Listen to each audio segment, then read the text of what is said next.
right now on 5 on Your Side at 10. Tonight, getting answers. The I-Team finally gets Kia to go face-to-face. Why weren't these cars outfitted with anti-theft technology? And why did it take so long to fix it? And tonight, teenage crime spree, breaking into cars and starting a police chase. We're all scared out here because they keep hitting our complex. And one teen is an escape artist they've been trying to find. But first tonight, a noisy late night for some, where showers and thunderstorms are now, and when part of our area may hear thunder rumble.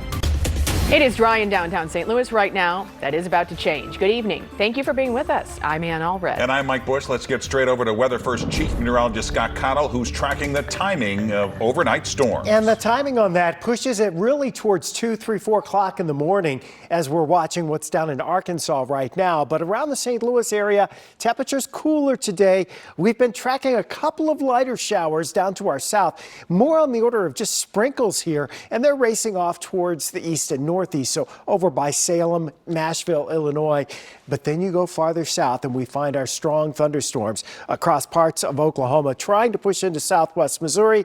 That's the weather system we will be tracking overnight into tomorrow morning. We think the greatest threat of severe weather is going to be south of this boundary, which is south of St. Louis, so closer to the Arkansas border overnight. But some of us will hear thunder, and there may be some downpours as this slides on through too. We won't be dealing with winter weather around the St. Louis area, not quite cold enough for that. So showers will be scattered around, some thunder late tonight along about 3, 4 o'clock in the morning. The strongest storm should stay closer to the Arkansas border, and it's colder tomorrow and Friday. More on that and who sees the winter weather in a few minutes, Ann. Remember, you can get the Weather First forecast anytime. Just text the word weather to 314-425-5355. We'll send you a link to your phone. Breaking news tonight out of El Paso, Texas. At least one person is dead, 3 others hurt after a gunman opened fire inside a shopping mall. Police say they have a suspect in custody and they're looking for another person who may have been involved. This mall is located across the parking lot from the Walmart store where 23 people were killed in a racist shooting rampage in 2019. It also comes just 2 days after the mass shooting on the campus of Michigan State University. New tonight, an eyewitness is sharing video of several teens she says were breaking into cars in O'Fallon, Missouri overnight. Investigators say 2 of the teens led police on a chase before the boys crashed a stolen car in Kirkwood. Our Robert Townsend is live in North St. Louis County with what else he's learned about one of the teens. Robert. Mike and Ann, police say one of the teens they arrested recently escaped from the detention center that's back there down this dark road. Tonight, he and his young accomplice are both facing charges. I just heard like footsteps.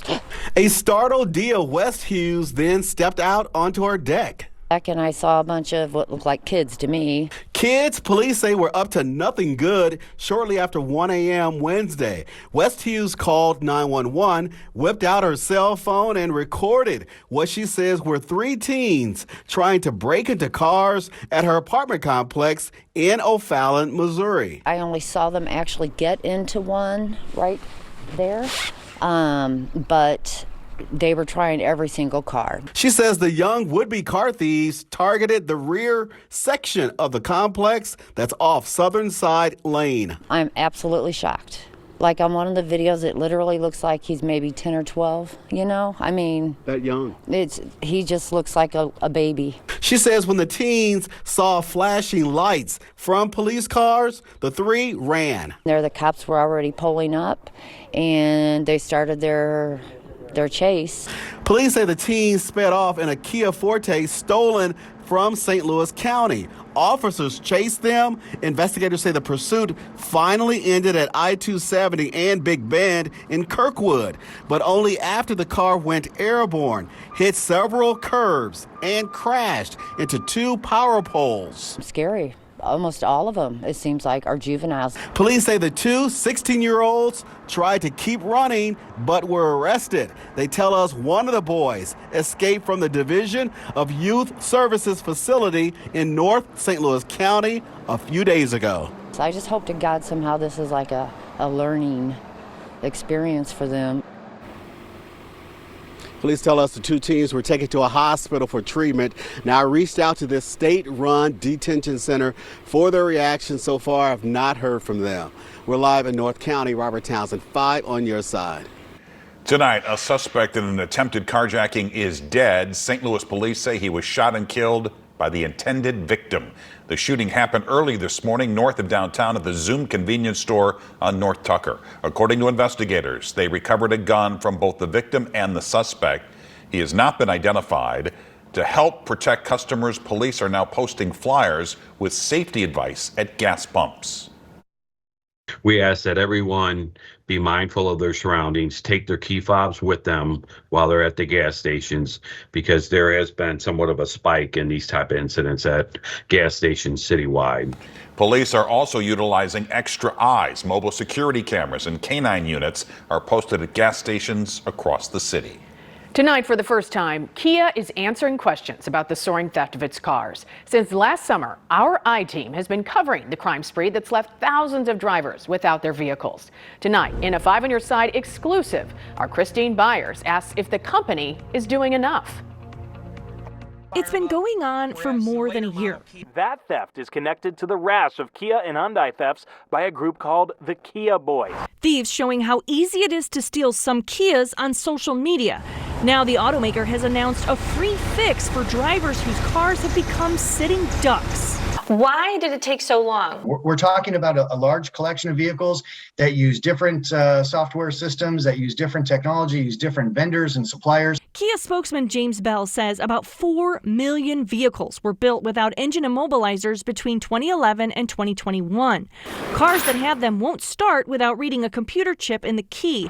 It's standard on almost every vehicle except some makes and models of Kias and Hyundais. Why wasn't this technology included on these vehicles from the beginning? All of our vehicles are built to what federal mandates and standards are. It's just not, immobilizers are not mandated by the federal government. Bell says all Kia dealerships should have the technology fixes, and the automaker is handing out stickers to put on windows to show thieves the cars that have them.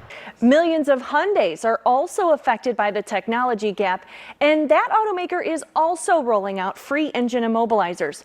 We asked the company for an on-camera interview, but a spokesman declined. To learn more about how you can get an immobilizer, go to KSTK.com. Tonight, a woman is dead. A man in the hospital after a double shooting in North St. Louis. The shooting happened around 6:30 tonight on Margaretta near Shreve in the Penrose neighborhood.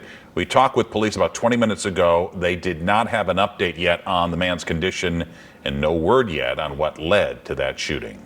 In the span of 24 hours, a GoFundMe page has raised more than $112,000 for a Missouri man wrongfully convicted of murder. Lamar Johnson walked out of jail a free man yesterday after a judge threw out his murder conviction from 1995.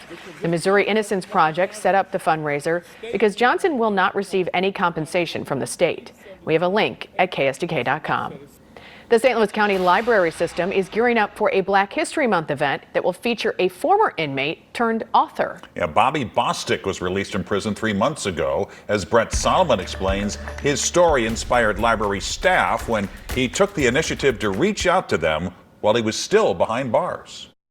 In prison, I had hours upon hours to read. 44-year-old Bobby Bostic grew up in St. Louis's Walnut Park neighborhood. At 16, he was sentenced to prison for his role in an armed robbery. While locked up, he relied on drugs to cope until he discovered a passion: reading. This became my high. Like right now, I haven't got high in 22 years, but if I pick up a book, I can get high. It's an intellectual high. One day he got inspired to contact the St. Louis County Library to boost the book options for inmates. He wrote a letter. I've started a book club as well for men in prison to rehabilitate themselves. Library Director Kristen Sorth opened it. I immediately walked into our deputy director's office and I handed him the letter and I said, we should figure this out. It sparked a movement. The library began delivering more books for inmates in the county and strategized how to become a bigger resource. We've been able to assist over 700 people with getting their warrants addressed and quashed, and so it really set us on this path. Now the library wants Bostic to pay it forward.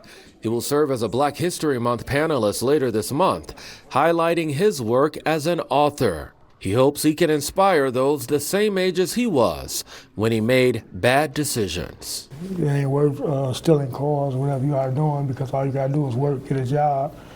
But I can't just tell them to get out the streets and that without giving them resources. Here go housing that's available. Here go education, scholarships, trade, whatever you want to get. Brent Solomon, 5 on your side.